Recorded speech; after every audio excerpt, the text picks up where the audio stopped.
All right, from the studios in Fairfax City, we are very grateful that Mike came back. This is part two. Mike, welcome to my humble podcast again. And Thank you. No, it's wonderful to be asked. Thank you so much, Claudio. no problem. So we're talking last time about Steve Winwood. My understanding is you played with him in Woodstock '94. What memories if you have for that show? Oh man. The one that popped into my head is that my wife was there as well as my 1-year-old daughter. Yeah, And she was on the stage, she was backstage. yeah. And they were in a kind of area, and apparently Peter Gabriel came in and was hanging around because he was performing as well on that. And Yeah. and my dad was there taking photographs. But it was an incredible event, looking out to those 150,000 people there. Yeah. And Wow. and it was like late afternoon, weather was perfect, and it was just, yeah, it was amazing to see people, just dancing and cheering to all the great music. We had a fantastic band. I mean, it was a really, really special band. So yeah, if you get a chance, it's on YouTube. The entire film is there. Just got to search, Woodstock 94. Yeah. It's Traffic. So it's a Traffic band. Yeah. Uh, yeah, it was. I will make sure I check it out, man. I'm looking forward to seeing that. I was looking at your background CV. You have done so much thing as a session, musician. Playing guitar, keyboard, bass guitar. You have played with the Backstreet Boys, Boys to Men, Chaka Khan, Donna Summer, Hugh Prang, Ogie Pageant. Yeah, I know the guy. Melissa, Michael Gordon, Robert Palmer, etc., etc., etc. You gotta have some anecdotes, some memories that you can share here without being sued by the lawyers. I can only, what? It's like so many things. I sometimes I forget about the people that I've Yeah. actually had a chance to work with, because some of them were just, it was like a session or a few sessions. Mm. For instance, on the Hugh Padgham thing, what happened with that was, this is a kind of interesting little story. He was on tour. Sting was on Yeah, tour, and he had, in fact, you've interviewed David Stanksius already. that's right. Yeah. Yeah. So David was his keyboard player, Yeah. and they had been on the road for like a long time. And sometimes on the road, nerves get frayed, people get exhausted. I mean, and it was Vinny Colaiuto on drums as well. Yeah. So fantastic band, right? And I can't remember how it came about. I think Dennis Muirhead was was looking after me as a manager at that point, and he knew Hugh. So there was a situation where David couldn't be involved for a week for whatever reason. I wasn't party to that knowledge, but it was a tour where they were promoting the next single, which I can't was kind of this cowboy life. I think it was off the 10 Sumner Tales album. Oh, I see. That's a great album, actually. Great album. I loved it. And that was like, for me, one of my favorite of Sting's albums. Because, that track, 7 Days, which is a Yeah. 5/4, dun, dun, dun, dun, dun, it's like fantastic. I mean, I was like, how many pop artists will write a song that goes in the charts that's in 5/4, Yeah. And so luckily, so I don't know how it happened, but they put me forward. And so I had to fill in for David Sanchez for a week. And we had live TVs that were happening in France. And also we did some performance in Italy. And and I was like, literally, they said, you got to come down and rehearse to Sting's house in Box. I think it's down in Somerset. Amazing place, man. So I was there for like the weekend, just going through the set. And we played 7 Days. We did Fields of Gold, and we did this new single, this Cowboy Life. I think it might have been another track, but those were the three because they were just short TV things. And Sure. we did a great French TV show, which was all live, playing live. It's great. It's called Tete a Tete. It's online as well somewhere. But man, I mean, I went into his beautiful house, man. We're rehearsing. We're set up in this incredible, it's a Jacobean mansion with like wood paneled walls. It's like going back into Henry VIII time. and we're there with Oh, this electronic equipment. And in fact, the guy who actually also put me forward was a percussionist named Miles Bold, who plays with Billy Ocean. He's played with lots of great people, and he had his good friend was the guitarist Dominic, who's the guitarist of Dominic Miller, right? yeah. Dominic Miller. Yeah.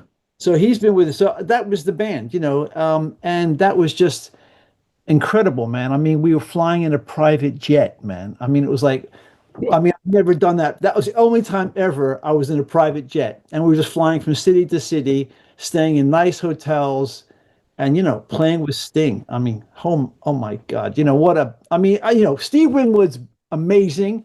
I mean, but for me, it's like interesting learning all that traffic stuff was like a new experience. But that Sting album, I was into that album already at that time, and that happened just after the Traffic tour. So it was '95, Yeah. yeah, Wow. or late '94. But so yeah, private jets, like literally drive onto the runway, just walk onto the plane, flash your passport. I was a different world, for me. So yeah, I mean that was a one-off experience, and I did the session with Hugh as well on I think it was a single release of one of Melissa Etheridge's tracks. I can't remember the name of the track. See, I forget a lot of this stuff. I mean, sometimes Tracy has to remind me, didn't you work that? I mean, even like the Chaka Khan thing. What happened with Chaka Khan was really interesting because I was writing. I had a writing team called Infinite Productions. We were signed to Sony in 1990, and I was writing with her backing singer Penny Ford, who's an amazing singer, by the way, if you ever want to look her up. And at the time Chaka was living in London, and I don't know how this happened, but Penny played her this song that we had written, and she loved it, and so she wanted to demo it. So I went down to the studio. I think it was, maybe, I'm not sure if it was Warner Brothers in town. And, basically she just put her vocals on this track. She never recorded our song. But, I had the demo. I Yeah. mean, the thing is, lots of things where I've been in the proximity, and there's been like lots of things that almost happened. Like that's another one is the Donna Summer. Donna Summer, I wrote a song with a great guy when I was living in Nashville, because we lived in Nashville for 5 years. We went there after, because of Steve. Steve's married to a woman who's from Nashville, and we went Gotcha. and we were there for his 50th birthday. It was in '98, and we were about to do some gigs and stuff like that. In fact, we were about to do a South American tour. This is a solo tour, right? And at that party, which was a great, lovely party, this place in Nashville, there was a producer named Nathan DeJezra, and he was a very big producer in the Christian music scene. And he loved our band, and he said to me, Mike, hey, I'm working with this artist. Her name is Kathy Tripoli. Do you want to come and try to write a song? Let's maybe see if we can write a song with her. So we ended up writing the song, me and Nathan and Kathy, who's a lovely woman. Anyway, that went on an album that was called Corner of Eden. This is in 2000, or the album came out in 2000, or maybe basically that album won what's called the Dove Award, which is like the Christian music Grammys. So that producer, Nathan said, hey man, you should move over to Nashville. So basically me and my wife and our 4-year-old daughter, moved to Nashville. We lived there for 5 years, and I did some production in the Christian music field. I produced a band called Polar Boy, and I was doing lots of writing. But that was an important time for me because I transitioned and made the kind of move to focus primarily on film and TV stuff, because I'd done a lot of songwriting, pop music. But it was right coming up to my 40th birthday, and I was like, I've done this for a long time. I played old pop music and worked with people in pop music industry. And I just really wanted a new challenge, going back to my original kind of like, I suppose my roots is playing classical music and loving music that's a bit more, I suppose, sophisticated in terms of challenging. That was always been where I was leaning. I was never really very good at doing pop music. So that's why the artists like Steve or Sting were attractive to me because they were people who were more, kind of like they were doing stuff that wasn't purely commercial. Anyway, I'm talking a lot, but Nashville was quite an experience, and I forgot what I was going to say. I've lost the train of thought. Oh yeah, Donna Summer. So Yeah. Donna Summer was a friend of Nathan's. Okay. Me and Nathan wrote a song called Don't You Tell Me That You Love Me." But a sad kind of mid-tempo thing. Donna loved it, and she recorded it, and it would have been recorded and gone on to an album, but she got ill. She came down with cancer. Yeah. Wow. Yeah, and it was heavy, man, because I still have that demo. I mean, I'd love to play it to you. I have to do it privately one time, but she just sang a beautiful, it's fantastic. So, I mean, I have these songs that, I can only play to a few people. I can't release them, you know what I mean? It's like, but it's part of my history, and it's kind of interesting when I look back on the road of my life, because if I look at it through a spiritual lens, like a kind of something beyond just the world of kind of humankind, and just in terms of the norms of society, I see a different kind of trajectory, different roads, and that where I suppose because for whatever reason I've never been focused on just making money. I mean, sometimes my wife gets a bit frustrated with that, but we seem to always get by. I've never been someone who's okay. I gotta just be. I'm not saying that's a good thing or a bad thing. It's just the way I'm built, and I've always been into music as a way of either kind of really connecting with people, or putting a positive message, or doing something that is trying to push the boundaries a little bit. That's what I've always tried to do. I've not always been able to, because it's hard to access those opportunities, and sometimes you just have to kind of go with the flow of where things are. But I've said no to some things. I mean, it's funny, you sort of mentioned the Backstreet Boys and all these people. I've done sessions in the past, but as time has gone on, my life has changed. And that's like, I made that decision at the age of 40, that I wasn't very excited about pop music anymore. And I did a master's degree. I went back to the Royal College of Music. I will ask about that. Yeah, we are very similar in that way. Yeah, right. So very similar, because like I told you before, music for me has given me a lot of satisfaction, and I grew up in a Catholic family, so it's important for me to help people out and donate the money from the radios and YouTube. And I'm going to be involved in another project that I have not mentioned. Anybody will bring revenues. I will donate every penny. I'm not doing this for the money. Never have. If it was for my dad, I started playing music when I was a baby. That I grew up listening to a lot of music. So, and the fact that I'm able to see a lot of shows and have well-paying job, that's all I need. I don't need more. So, it's important in life to be that way. As a recording artist, you have written and produced, a number of solo jazz albums. I was listening to The Long Way Home, Terra Cognita, one that I cannot pronounce, the Metanoisia Collective, and then just the Metanoisia Collective. That's an album with, I think, a 3-track. This is unbelievable. It's very, very good. Very different from the. I listen to everything. When I tell you, I prepare for every interview. You need to prepare, otherwise I make a fool of myself, right? So I that's very. I really like this stuff, man. That's my kind of my most recent project, which, I mean, to kind of like, I suppose we're jumping right ahead. This is something I'm in the middle of kind of working on. And you mentioned this academia, and as I said in the previous discussion we had, my father, that was his way out, of kind of quite a sort of tough background.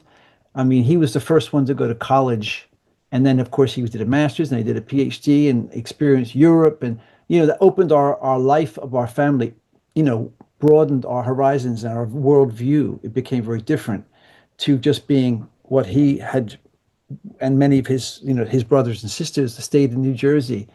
No, nothing wrong with in New Jersey, but like when you start seeing the world and stuff. And he wanted us to have that. And but I was very rebellious as a teenager. I didn't go to university. I left music college after one term, and I got a job in a recording studio. I mentioned that last time. Yeah. And so I kind of quite rebellious against about taking the more traditional route that my father would have preferred, of getting a music degree and blah blah at that time. However, I suppose there were certain traits instilled in me, and I was very didactic in my I read books, I studied, when I needed to do horn arrangements, I would go and so I'd say, what's the range of the trumpet? Where is it what's the sort of transposing, a B flat trumpet? Okay, I have to write that a different tone apart, and I sort of taught myself a lot of things through experience, but also having listened to music and, and being in the orchestras. So, I suppose that when I got to that point where I'd been in pop and I'd sort of experienced some of the best things I could, like Steve Winwood or Sting and these people, for me, the most kind of some of the most sophisticated pop music you can hear, you know. So it wasn't jazz, but there's a lot of jazz or kind of musicality in those artists. They push the boundaries of pop music.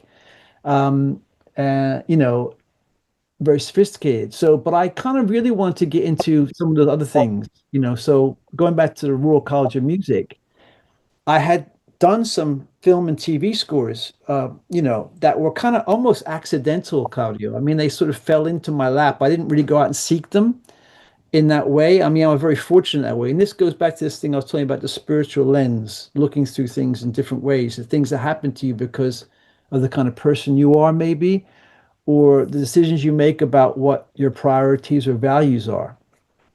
I mean, listen, when I was a teenager in my early 20s, I'll confess I was not a good little boy, I messed around with substances and stuff like that, and and I had to actually, I got married, and things came to a head where I had to make a decision about how I was going to live, and I had to stop everything.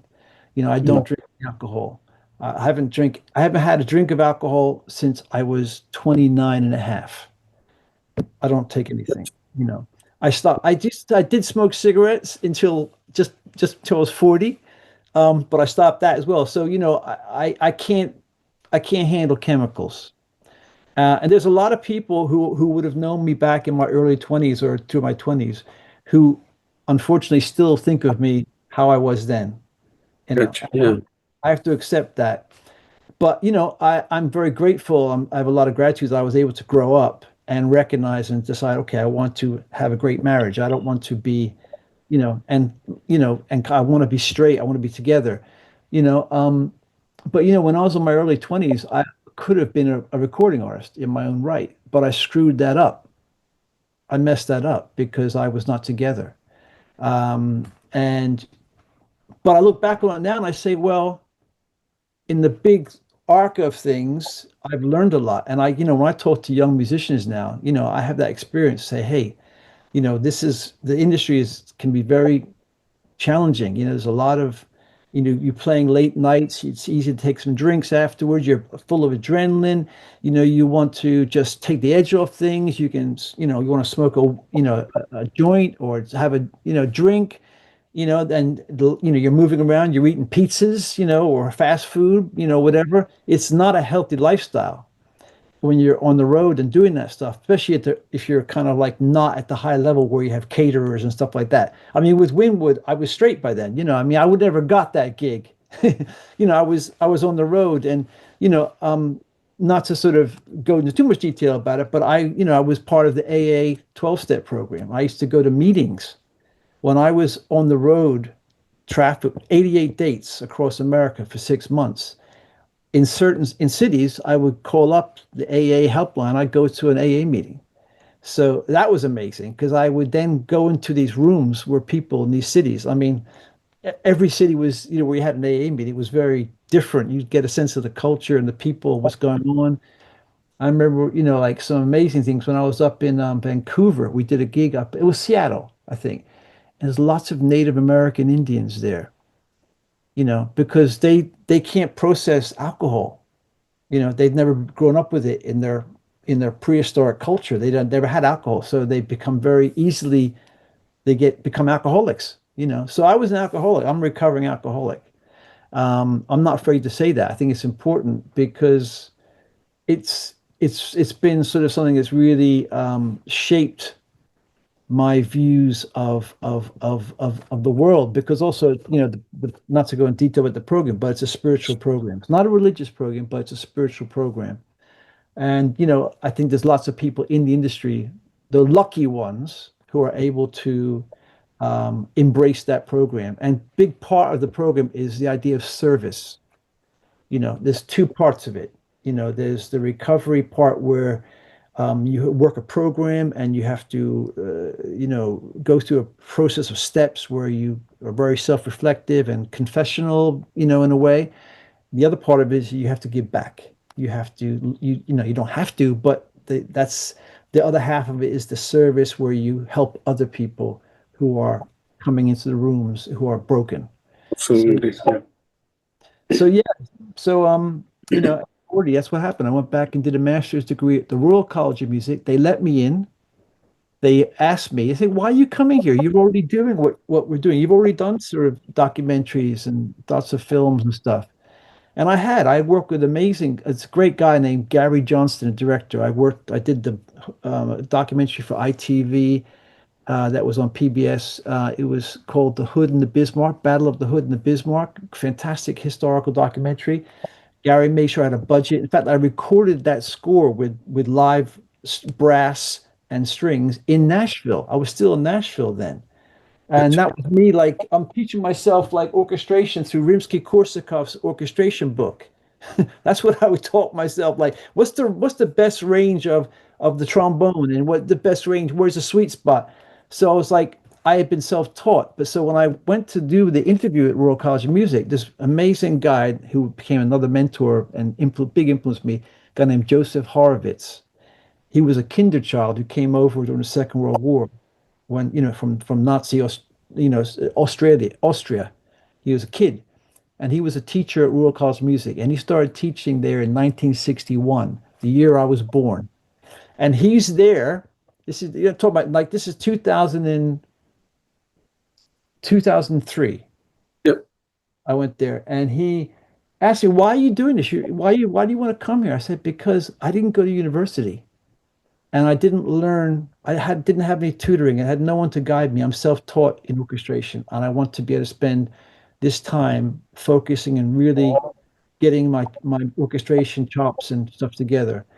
In fact, I had started a little bit of doing that when I was in Nashville, because I was working at a place called 615 Music, and I was doing library music there, and I was scoring these A&E documentaries that they would send me the tapes.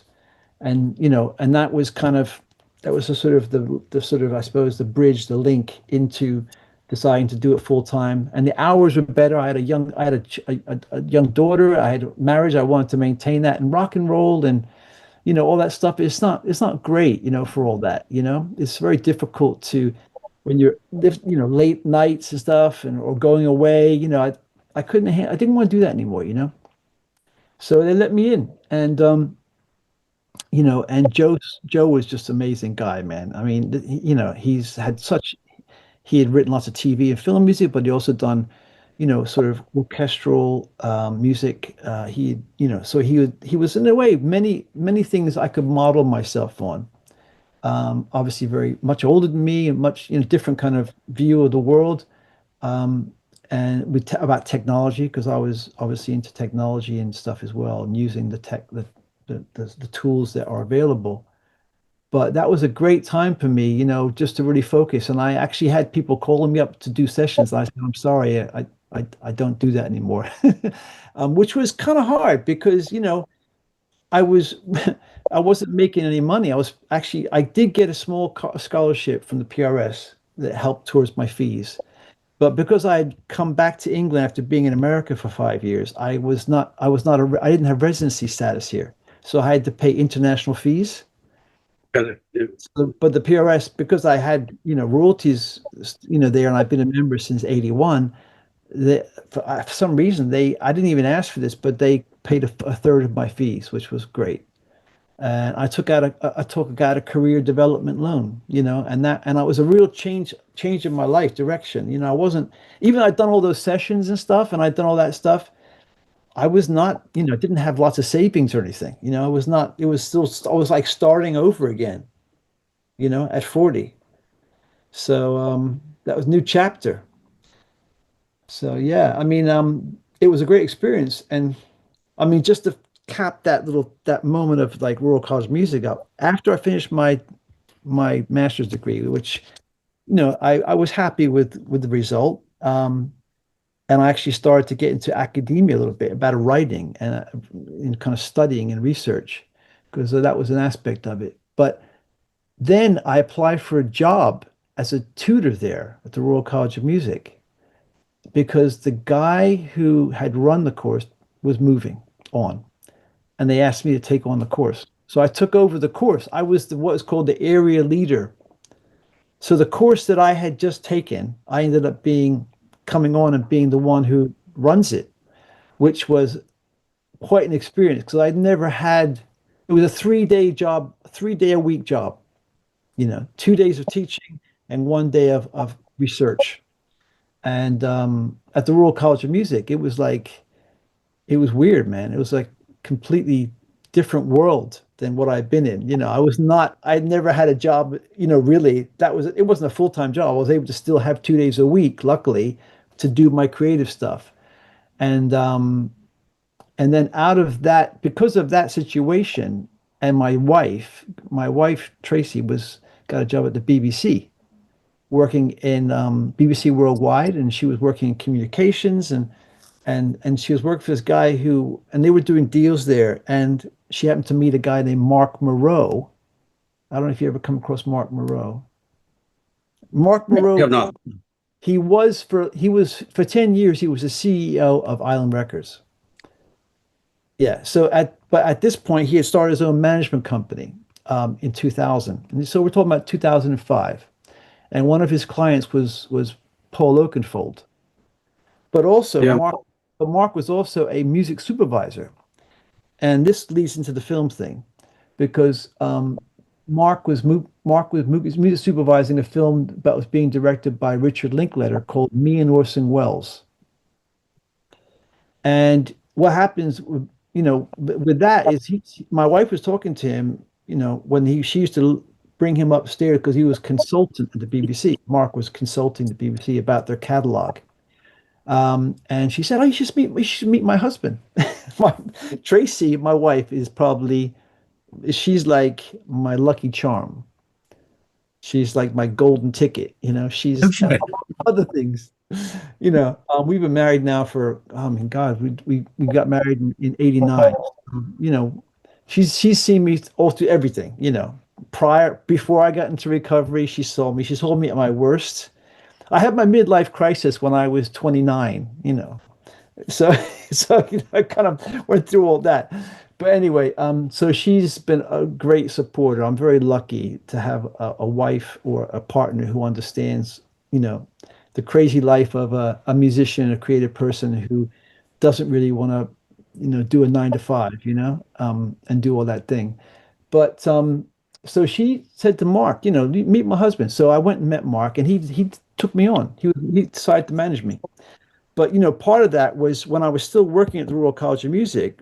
The first thing he asked me to do was, "Hey, we've got this score that we're doing. We're doing this project called Me and Orson Welles, and it's based on fact. It's based on a real thing that happened. When Orson Welles, he did a production of Caesar, the Shakespeare play, for the Mercury Theater. And it became quite famous because later on he had a radio show called the Mercury Theater. But this one was actually the first time took place in an actual theater. This is during the kind of depression. It's like 1937 when it happened.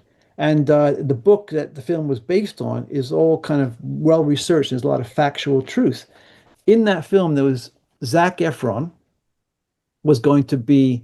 It was like he just come out of High School Musical, which was like a big kind of teenage sensation. But I think he wanted to get into more serious roles, and this was his kind of transition to doing a serious role. And there was Claire Danes was also the actresses in it, who was quite well known. She went on to do Homeland and stuff like that. And she'd been around for a while. And so it was a very intelligent script, something very interesting, really.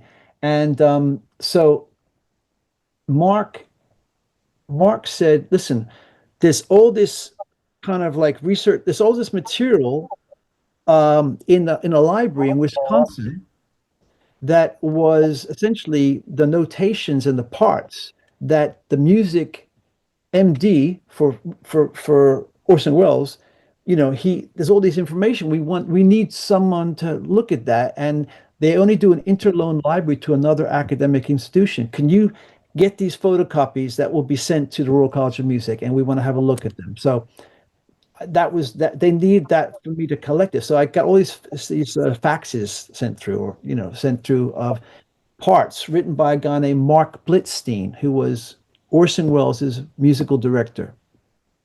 And they were like, literally, funny parts, and there was like some notation. There was also, it was a Hammond organ was one of the instruments that was used in the theater production. And I found out that the Hammond organ had only just been come onto the market. It was a brand new technology, 1937.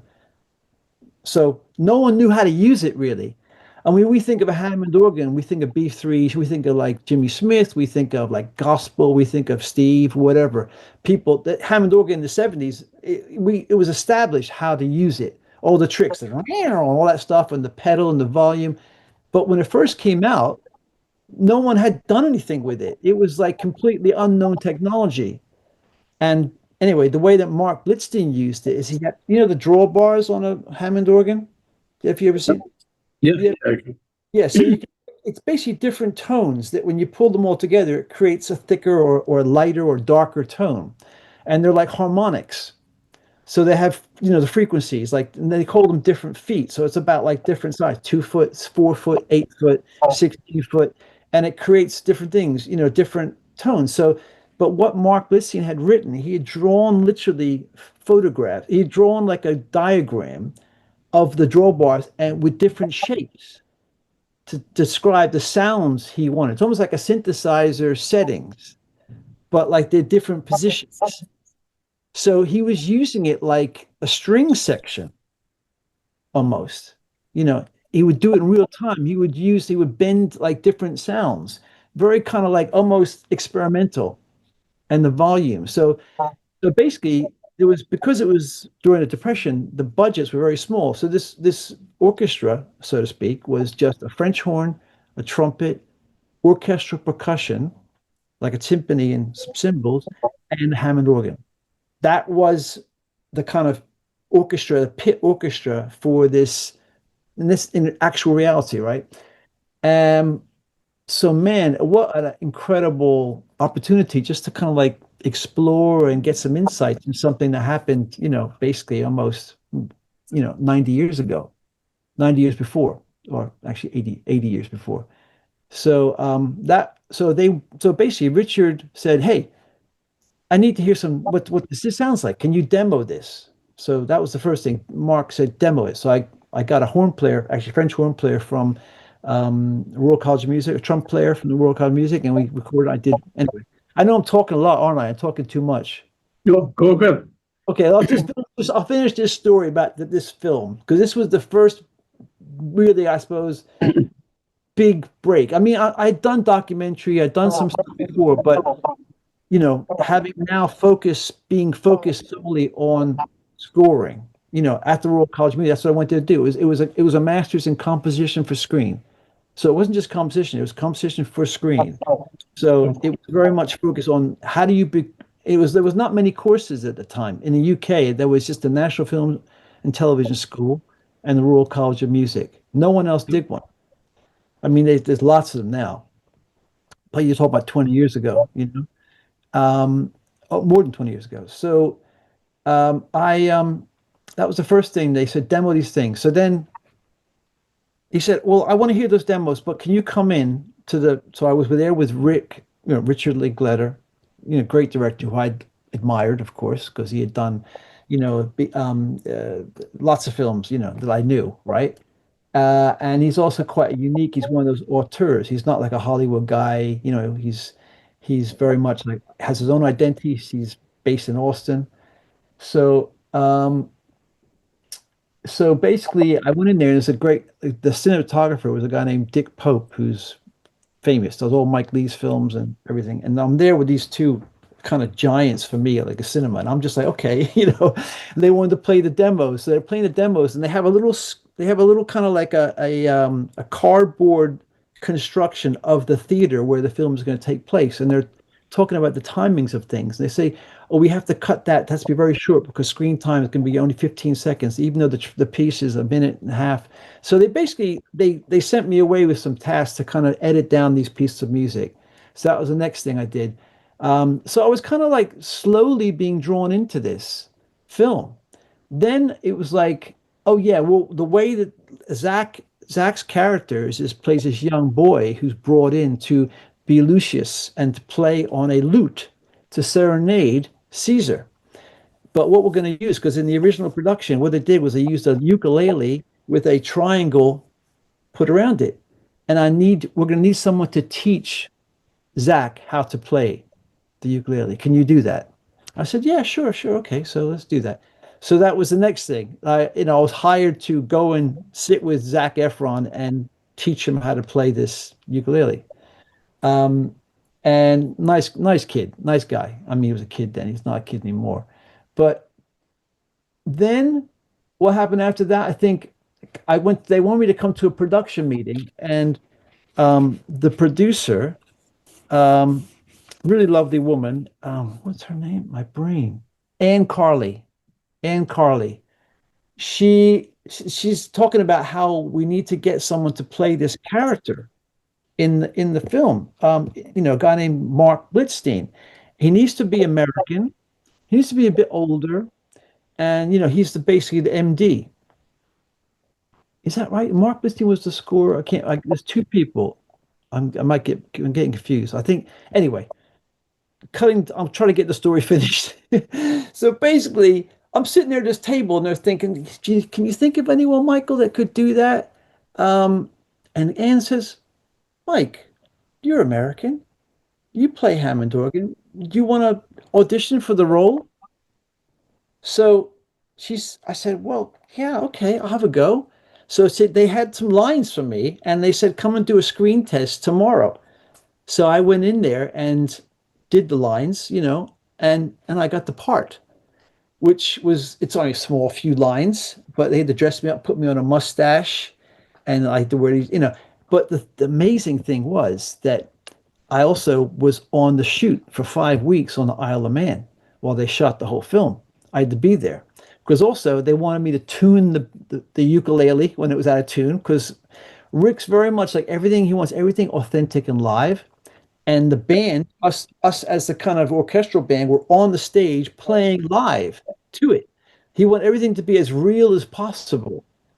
So, I had to hire a trumpet player and a percussionist and a French horn player, and we were there on the stage the whole time. I had a few lines, but just what an insight to see how you make a film. I mean, I don't think there's many composers who are able to be on the set the entire time, 5 weeks of shooting on the Isle of Man, seeing the whole process, getting the breakdown of all the shots in the morning, what's happened, going into makeup and doing that and getting done, blah, blah, blah, all the lines and, of people and the extras. And so it was really, really an amazing opportunity just to get an insight. And Rick also just the loveliest man and great director, so calm, very zen-like, very zen-like. I would love the way he used to give direction. I can remember this that like for instance they do a take on something and he had some really good actors there and he'd go, okay, I'm thinking he'd go like this, he'd do the actor and the actor would be going, yeah, what should I do? Like the actor's like waiting for him to say something, and Rick would go, yeah, I think we'll do another one. That would he wouldn't tell you what to do. And what I saw was really amazing because what would happen then is the actor would bring something else from themselves. They would be there thinking, what should I do? What should I do? What should I do next? So it was a really interesting way of getting people to bring the best of themselves out without telling them what to do, without directing them in that way of control. So that was a really fascinating process to view. And that's something I've actually taken on myself when I'm working with bands as a producer or musicians. Rather than being very dictatorial, telling them what to do, you kind of go, yeah, build that relationship and let those experts who are fantastic violin players who studied and played 8 hours a day while they're all through their teenage years, telling them what to do.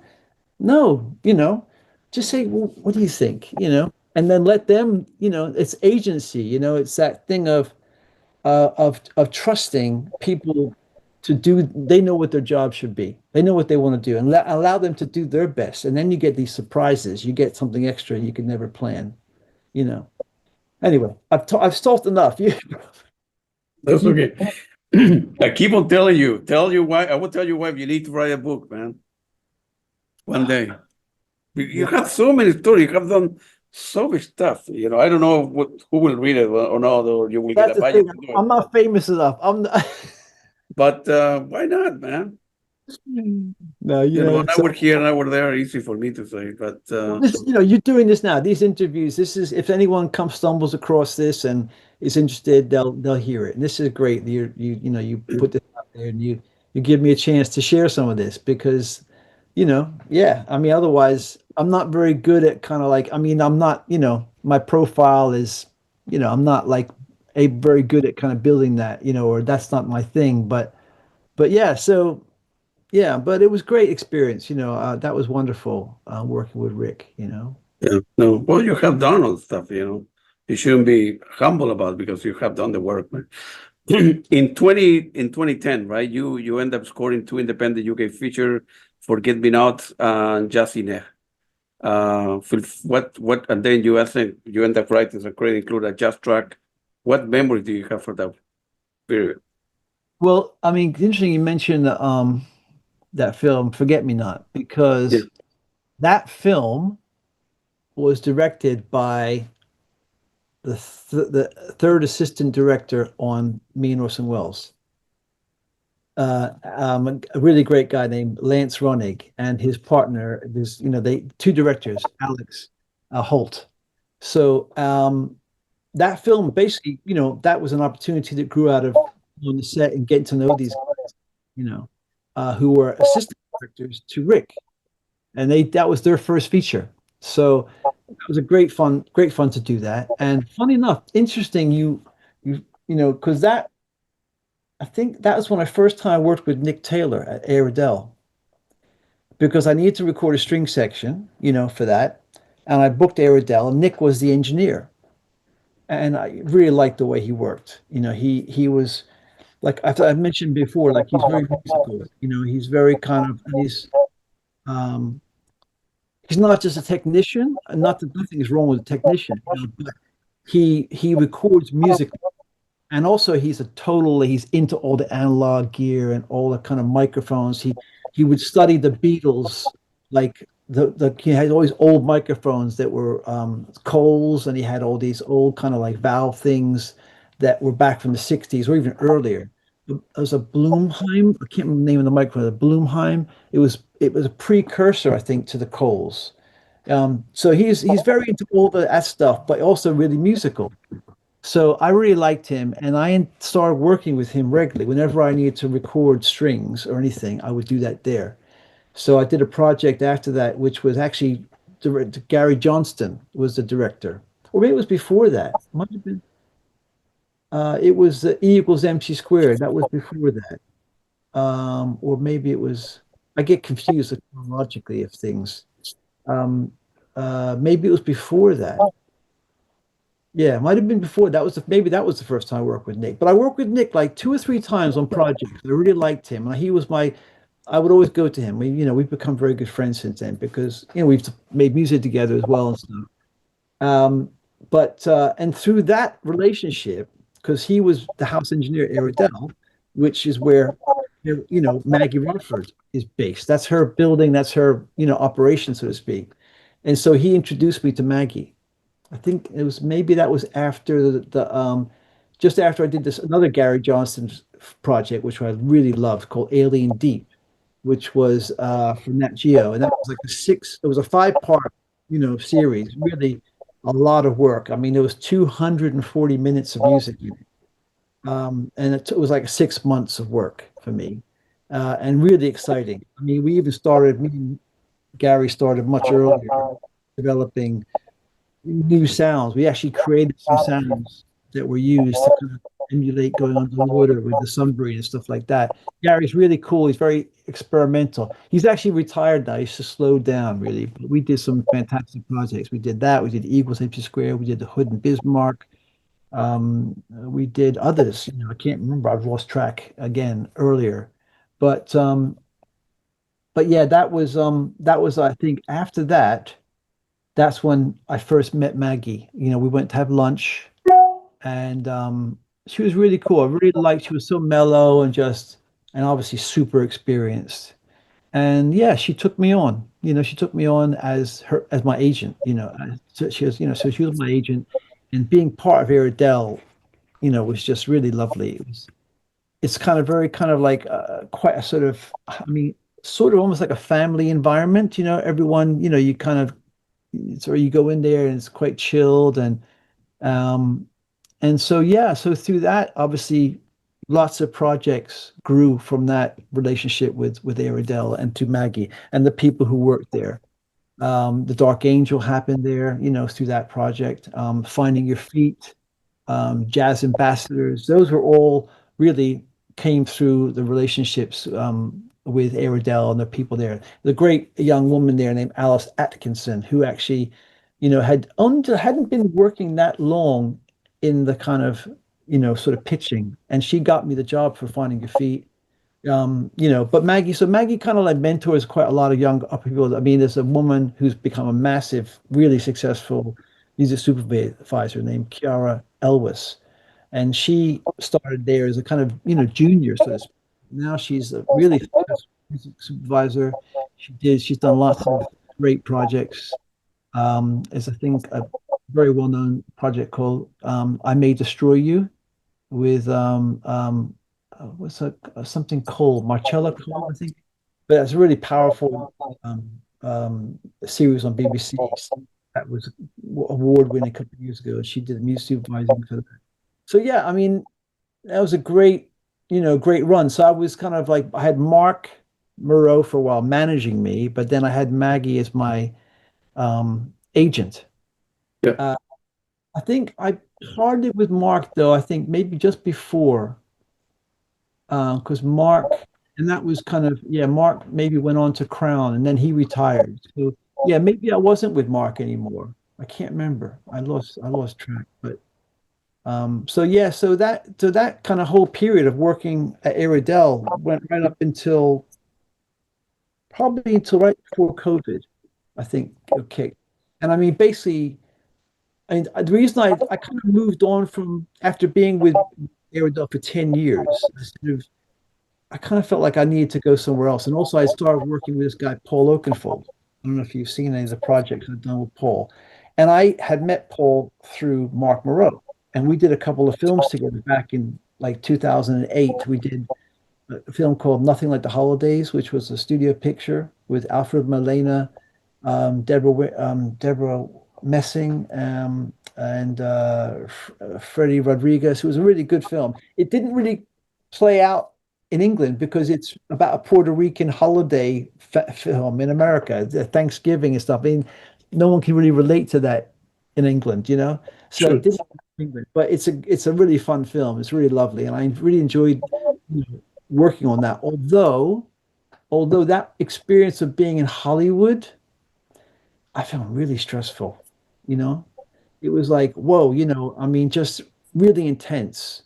Um, when you're working in the studio environment, studios, there's like the executives make the decisions, and they would come in.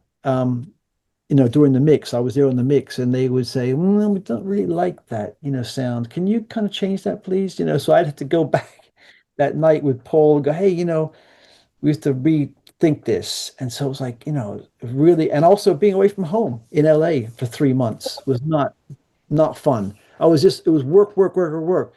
And I think that experience really taught me like the kinds of projects I wanted to work on. I didn't want to, I think to kind of have the sort of temperament to work in the Hollywood system, it's right, it is your life.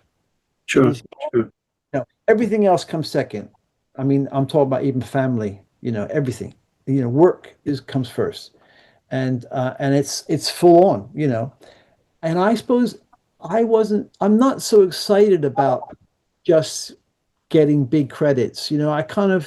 I wanted to, but I suppose maybe enjoy the process more and have a relationship with the director where the director is the one who has the last say. In Hollywood, a lot of times the directors are hired, you know. They're not really the people who make the decisions because the people who are making decisions are the people who are paying, the money. I mean, okay, even with British films where there's lots of funding from different areas, you know, they have a say, but usually it's kind of like it's balanced. And also, there is, contractually sometimes directors can get like, director's cut or whatever and things like that. But I suppose that I've enjoyed relationships where I kind of work with the same person, like with Gary, for instance. Gary, I've done tons of work with Gary. He's a friend. We hang out. He comes to our house with his wife. We go out for dinner. We go, we do things together. Okay, we work together. We're colleagues, but yeah, he works with he's worked with other people, not just me, but there's probably two or three composers he works with regularly, and I'm one of them. And like for instance, with Hugo, the guy who I did Jazz Ambassadors with, we've become very, very close friends. We're working on a musical at the moment. I think I mentioned that, yeah, on the last one. But also I've done other projects with him after the Jazz Ambassadors. And he comes down to the coast and stays overnight. We work on material. We have dinner with my wife. We sit there, we talk about all kinds of different things to do with culture. It's not just about the work, but it's also about he's an interesting guy. He's got interesting ideas. He speaks three languages. He's married to an Italian woman. Who it's like we have a lot of that kind of. It's fun. We want to have fun, man. As much as possible. I mean, I'm not saying that like there's times where it's intense deadlines or you have to get the job done and whatever. But when you have someone you're working with someone who kind of trusts you can do the job and is not and it kind of has got you involved because they like what you do, not just you're some with a credit, that they can use. So yeah, that's kind of like how my life in that whole world has evolved. And one of the reasons why I suppose, I moved away from Maggie was really because I was working with Paul and that, my relationship with Paul was kind of different because he's a DJ really, and he's a producer. And I was kind of the one doing orchestrations and kind of doing a lot of programming. And so we kind of went for a while with cool music. Daryl, who's a great guy, and he gave us a shot and he pushed us for lots of things. And we almost came close to a couple of things, but most of the jobs that I've done with Paul have come through Paul. It's, He it's, he loves film stuff, and we still are kind of like he's looking for things for us potentially. And I first worked with Paul back in the 90s. I did sessions for him, so that's another, like, it's like that long-term relationship where we've got to know each other.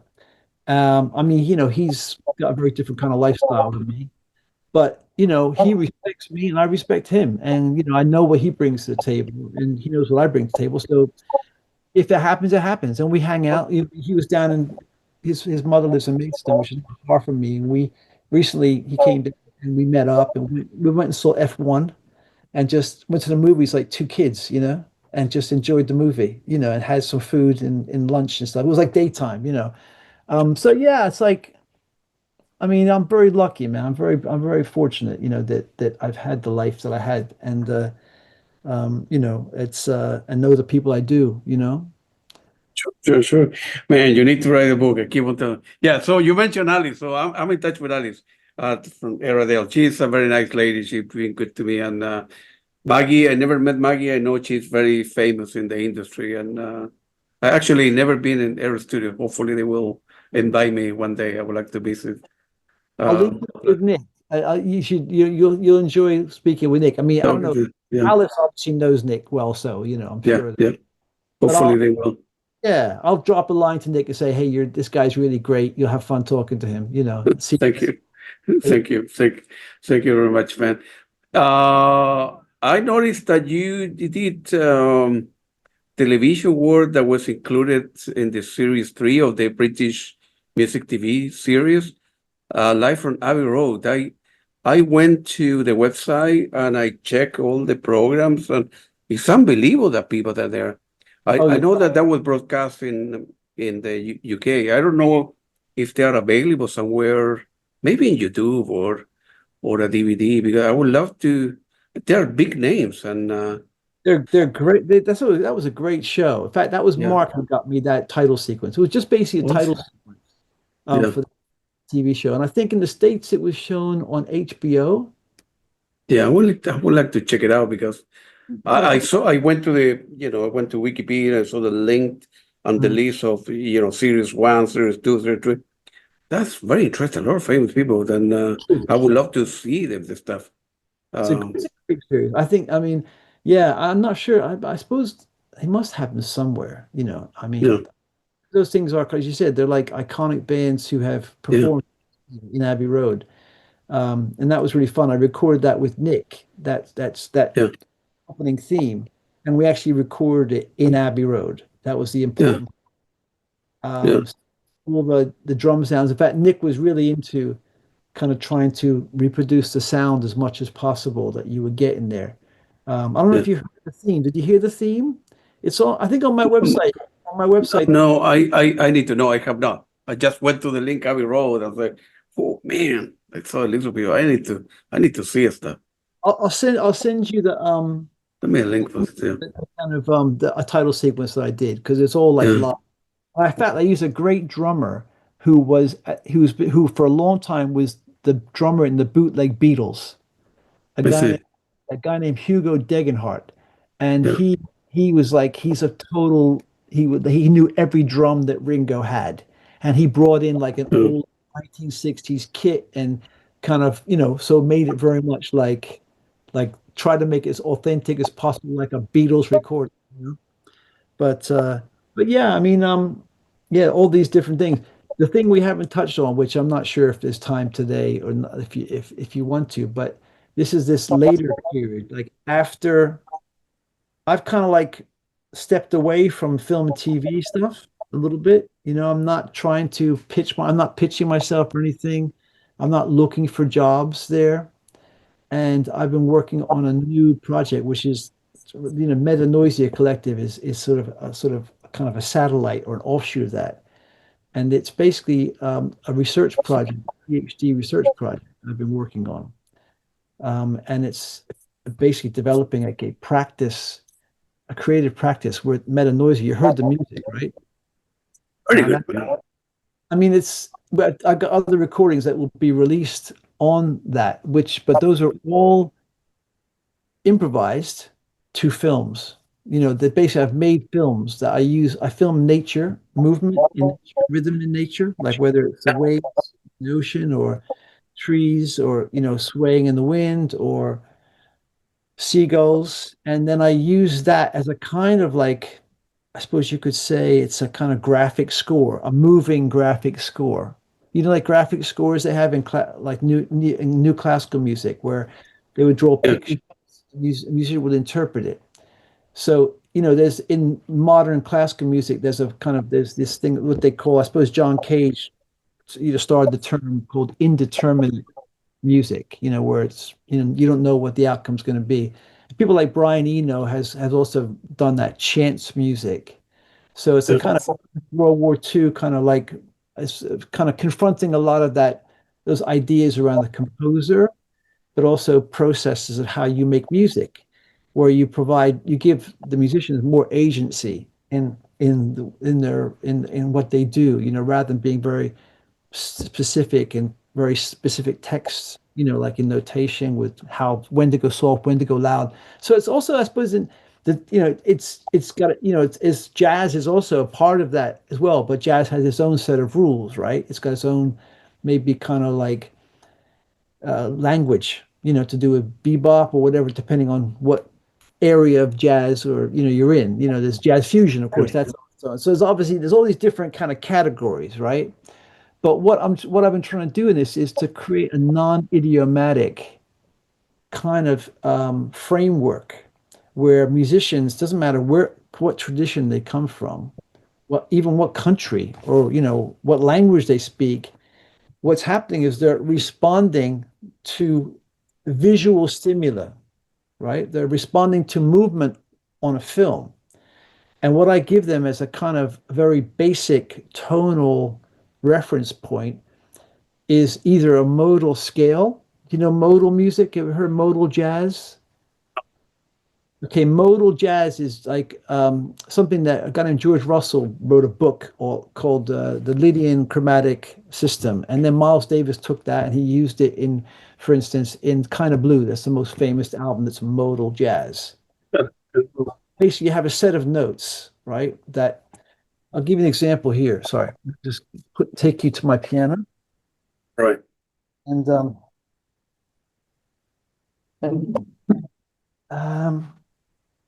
I think hopefully you'll be able to hear this. I'm going to put on original sound for musicians. I think if you touch that button, top right hand corner, you should be able to. Can you get that? It says sound. Yeah, it is recording. Yeah, it looks good. But it's if there's a kind of if it says original sound for musicians, if it's off, you got to put it on. Otherwise, where would I see that? Top of the screen, on your Zoom screen in the right-hand corner. Yeah. Say original music for musicians. Oh yeah, I turned it on. You need to turn. Yeah. Okay, so can you hear that? Yeah, I do.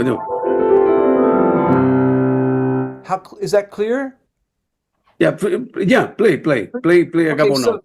So like modes are different modes are kind of like they're just series of notes, right? So like there's church modes, but this is mode which is like, just say the diatonic scale, right? Do, re, mi, fa, sol, la, ti, do. That's a mode, right? Yeah. And so, but if you start those same 7 notes, but you start it there, right? You start the second note up. That's very different. It's very low. Is it very low in volume? Yeah. Can you increase? I heard the last time I heard a couple notes. So okay. Yeah, that's it. Yeah. Okay. Well, that's like the same notes, but starting from the second note up. Oh, I see. Does that make sense? Yeah, it does. Okay, so if depending on what the bass note is, so if the bass note will set a kind of a foundational note, right? It's like, it gives you because like the low note, the frequency, the waves are largest, and it gives that sense of stability. So,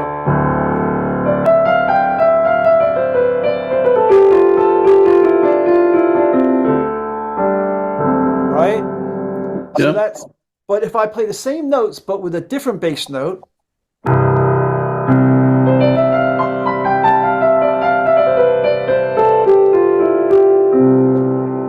but it's the same notes, but the feeling is completely different by changing the bass note. I see. I understand. Does that make sense? So yeah, it does. Okay, so for instance, if I say the same notes, but I play that as a bass note.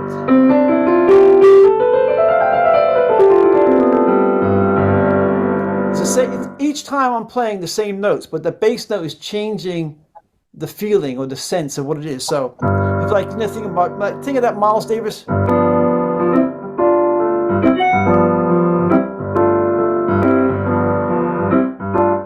That's like down, down, down, down, down, down, Yeah. So that's like that that is kind of like modes where basically all the musicians that are playing together know what mode it is. And so it's kind of that you can jam on that mode. And the notes will always kind of like work together. It doesn't matter what you're doing. If Yeah. that kind of makes sense. I know it's not probably not Yeah. explaining it that well, but I need to research it to modes, really I mean, if you moral look at jazz. Yeah. modal jazz, but modes go back to the early church, 11th, 10th, 11th century, like when there's a church modes as well. But, this guy, George Russell, took it a bit further. So that's one of the things I'm using as a way that gives a kind of, you could say, a tonal cohesion. So the thing about free jazz, right, or free improvisation, is that there's no tonal reference. Everyone can just do whatever they want, and they have to listen to each other and kind of make adjustments. But by providing musicians, this is my idea, is that the idea is that by providing musicians a sort of tonal template and saying, okay, these are all the notes that we can use. These are 7 notes that you can use. Um, any way you like, and then we listen to each other. But the clashes or the sort of dissonances are less, if that makes sense. I mean, in fact, there's no real dissonances. And also distance, I suppose, is a matter of opinion. But this thing about the nature films and kind of like using that as a way, so it becomes an immersive experience. So because for an audience member as well, imagine seeing on a massive screen, grass moving in the wind, right? And then your musicians are all looking at the screen and responding to that. Each time there's a performance is different, so it's unique, depending on the space and the people who are there. But I suppose underneath this part of the research is also looking at the idea of nature connectedness, trying to instill or inspire a deeper sense of nature connectedness, because our connection with nature has gone down. I mean, there's lots of research I'm finding that our connection with the natural world, the environment, has declined drastically, and because of that, there's evidence that shows that the kind of I suppose the sort of a belief or the sense of like what's going on with the climate crisis is people don't have that connection to believe it or really feel it or understand the importance of what it means to take responsibility for our natural world. So that's kind of what I'm trying to do with my music now. I'm trying to focus my music and research in this area to develop this practice, which, I've done a few performances, and just so far it's been, people's response has been very effective. I mean, it's not something I'm going to measure so much. I mean, there'll be some impacts that I'll try to find out, more to do with people's responses. And I can't measure what they're going to do after. I don't want to get that deeper into it. But it's a practice-based PhD, so it's about me kind of developing a new practice. It's very autoethnographic as well. So I look at a lot of my history that's led me to this point, to kind of why am I doing this? And it makes sense in the context of many things. Another important thing is a guy named Miles Richardson, who is a professor at Derby University, and he has something called he has a nature connectedness research facility. He's written a couple of books, and he's very statistics based, and he does a lot of measuring of people's responses, and he's great. I've been having a bit of a dialogue with him on email, because he actually does find ways of measuring. One of the things he's identified is how parents are not kind of passing on a love of nature to their children by taking them out into walks, by taking them out into the wild, into the rural areas. And so that tradition is not being passed on, then the children are growing up not having a love of nature. And so it's very easy for those people, for people who don't have that love, to not really recognize the importance of what's happening in our environment, to kind of the sort of degradation, this extinction that's going on, mass extinction. So that's kind of where I'm focusing more and more of my time and energy. So I'm making films, which is very exciting. And a lot of also this thing has grown out of my experience of responding to image. When I'm writing music, when you're writing music to film, you know, tempos or moods will be dictated by what you're watching in the film, right? So I've just taken that experience and I'm sort of reconfiguring it. And rather than, the musician serving the image in that way, the image is serving the musical response. So it's kind of like switching things around. I'm using images of nature to kind of inspire a musical response. So that's It's amazing. Good for you. Good for you. I'm very, very happy. And I'm happy I'm recording this stuff because I need to do a lot of research to understand all the terms that you mentioned, but it's an education process for me. Like I told before, for me, music has played an important part of my life since I was a baby, and I'm always rediscovering new things. Listening to music or going to a lot of concerts or that with the interview, it's not good enough. I have an appetite to understand everything that happened when I buy a record, right? And we mentioned before why, I don't know, Supertramp record sounds so good or that sounds so great. I need to understand what makes a great record. And, not just the great musician, everybody understands that, but it's a great record engineer. Of course, that's important, right?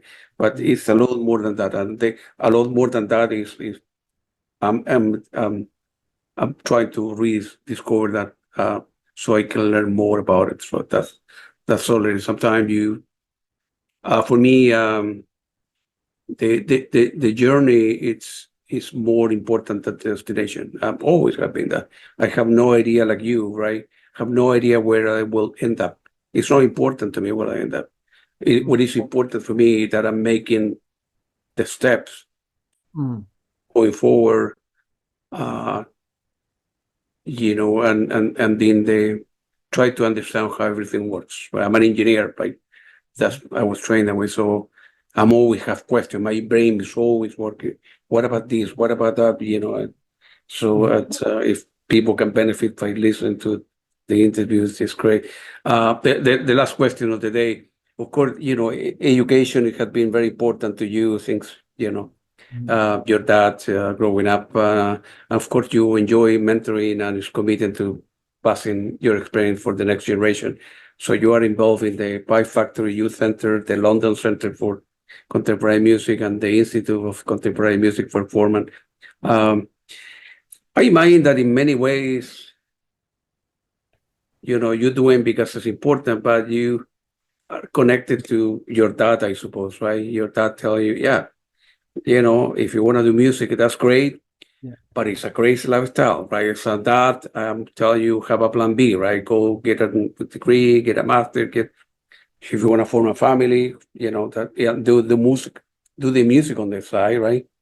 Until you reach a point where, well, music put food on the table for your wife and your kids, and now you're paying back to society, which is, feel free to elaborate on that because it's important to you. Yeah, I mean, I suppose also my mother was a teacher, and so both my parents were in education. That was very that was their careers. My mother eventually did transition into being a therapist for families who were traveling a lot. So because that was quite difficult for children who are moving around a lot to these international schools, and they worked at the American school in London when they were here. But my parents, going back to like the 60s, also education was something that they also questioned what kind of education is the best kind of education, like what kind of system. So they've also been quite, and I've experienced that. And I'll give you an example. I don't know if you've ever heard of a school called Summerhill A.S. Neal started Summerhill, was an educationist. They were inspired by that when they found out about his ideas. And basically, his school, it was a free school.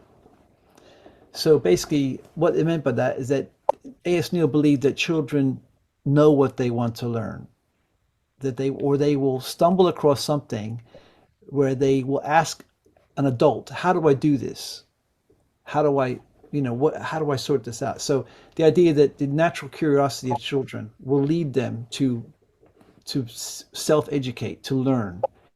Obviously, it depends on the environment and what are the kind of resources that are in front of the child, and what kind of environment is there. It could be a dangerous environment, but basically at a core level, kind of the idea of a place. My parents started a school when I was a child.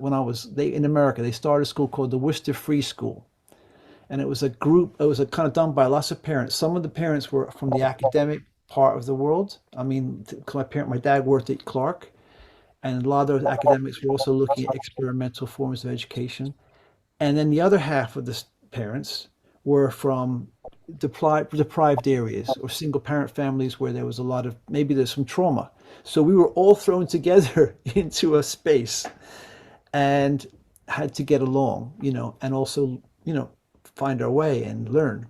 So an important part of that was, socialing. How do you connect with people who are from a very different background, whether it's, kind of financial or social or, cultural background. So that was like, I went to that school when I was, young, when I was like between the, I think, age of 7 and 10, went back.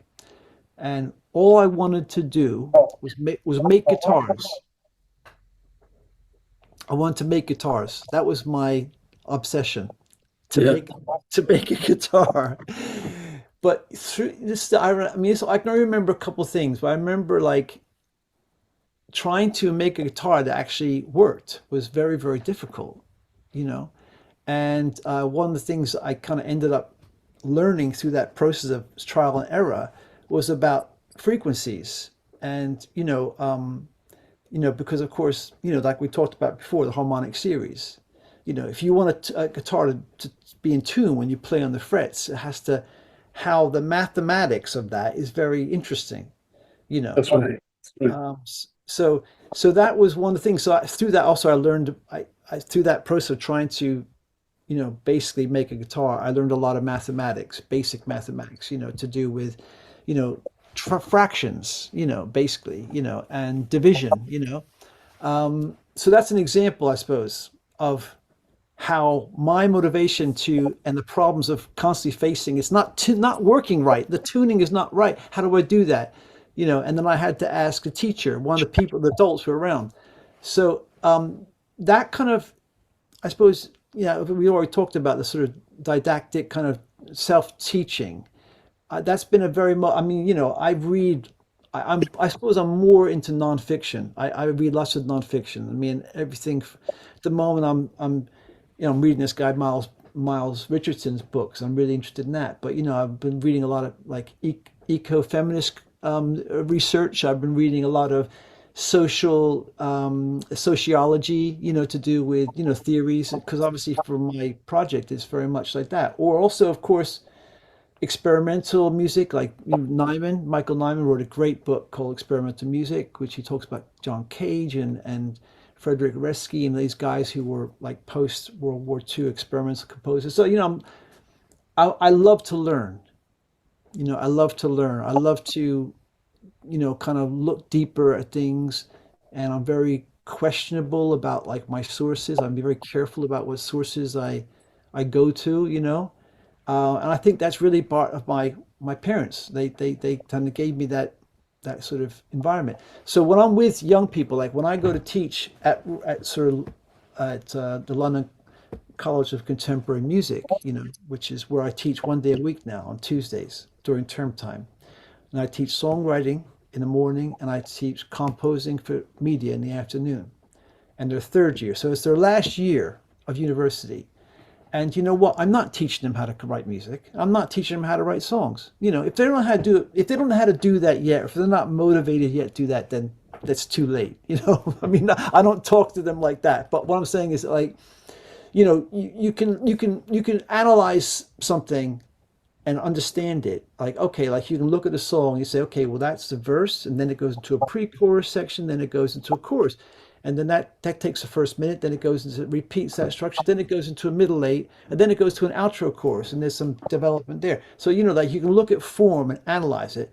But in order to learn how to write music, you have to do it. You have to do it, and then you have to play it to people and see their response, and you have to go back and do it better, and you have to, and then you have to kind of get into, well, what is it that makes music really powerful?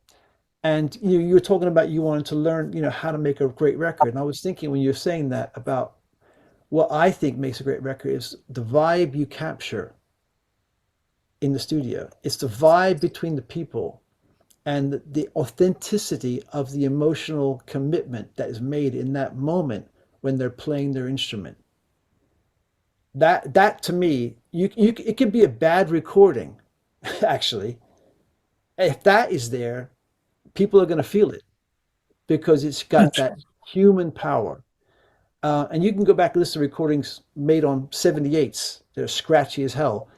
But something in there is like, whoa, it make you cry, it make you laugh, whatever, you know? So I think the most essential part of any creative, musical creative expression is to try to find a way to, you know, kind of like guide or create an atmosphere where that can happen.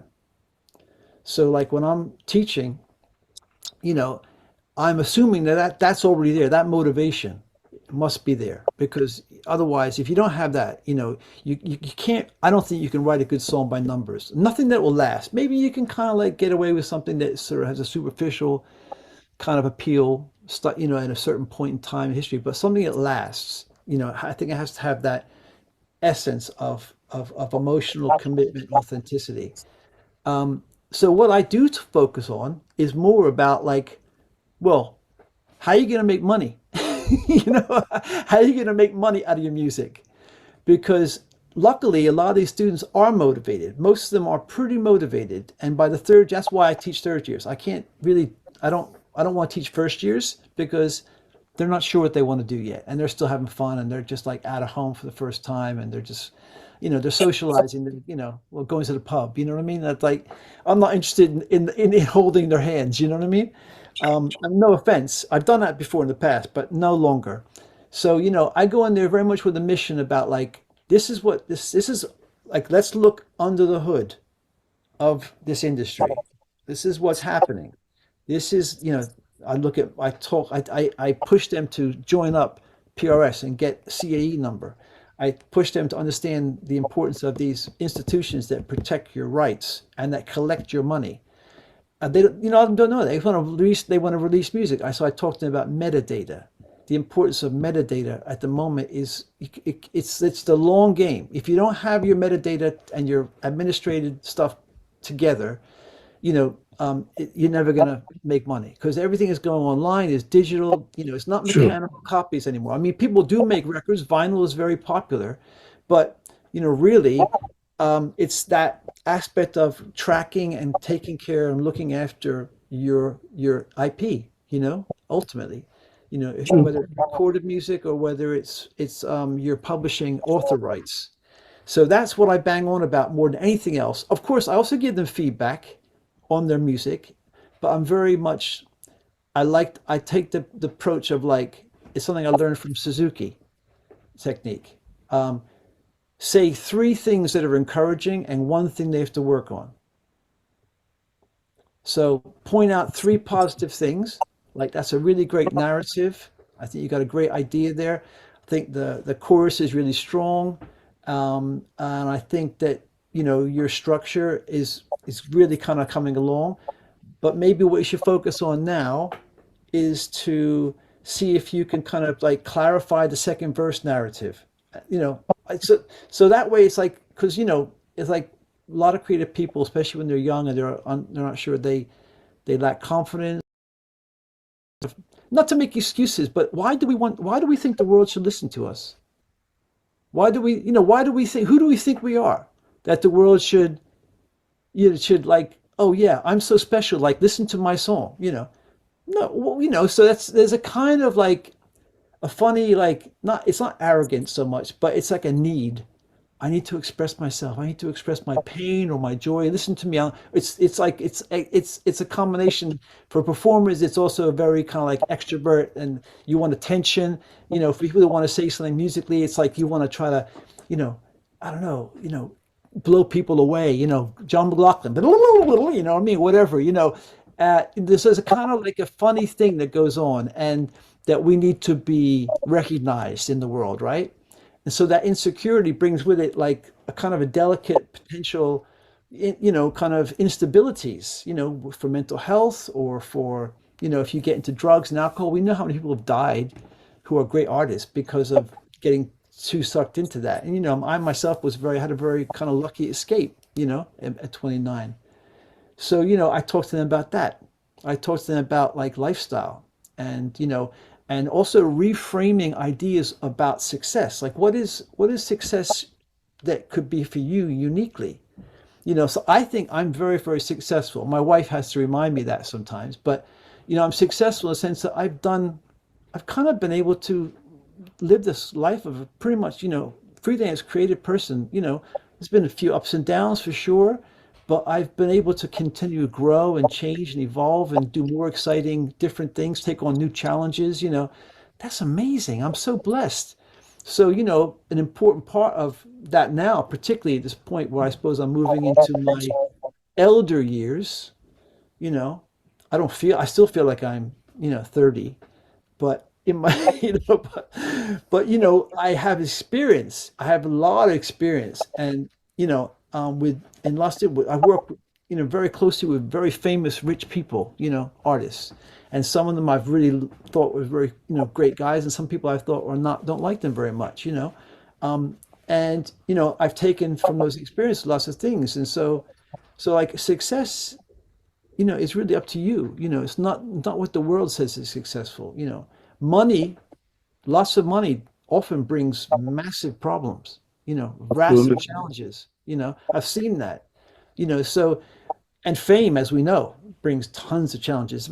I think very few people are able to handle fame well, and we see that because there's so many people who have died, who really shouldn't have died at the age they were, Yeah, absolutely. Yeah.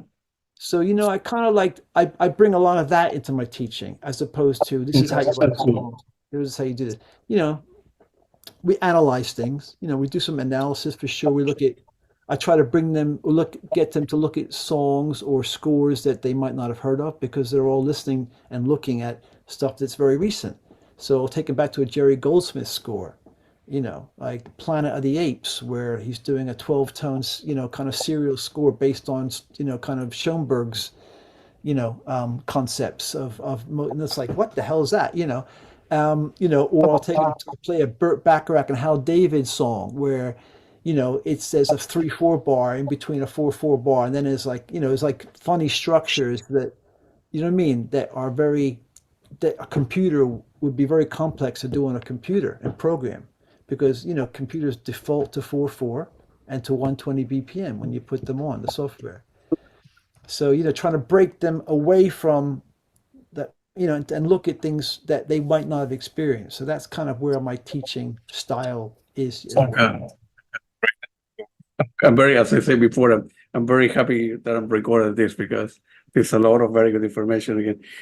Mike, thanks again for your time and your patience and talking to you, opening up to a stranger. And yeah, of course, when I'm in London, we need to meet up and go out for dinner. I'm very grateful again to Airedale for putting this stuff together, because that's the masterpiece. And your website doesn't do justice to all the stuff, and there's a lot more information out there. So I'm very grateful for Airedale to put in the PDF too, because I didn't know a lot about your life, and I poking here and there, and you open up. So very grateful. It was very nice talking to you, man. And we'll be in touch very, very soon. Thanks again, man. Definitely, man. And listen, honestly, when you come to London, let me know as soon as you have dates, because We'll see. Yeah, I We'll will. do some music together.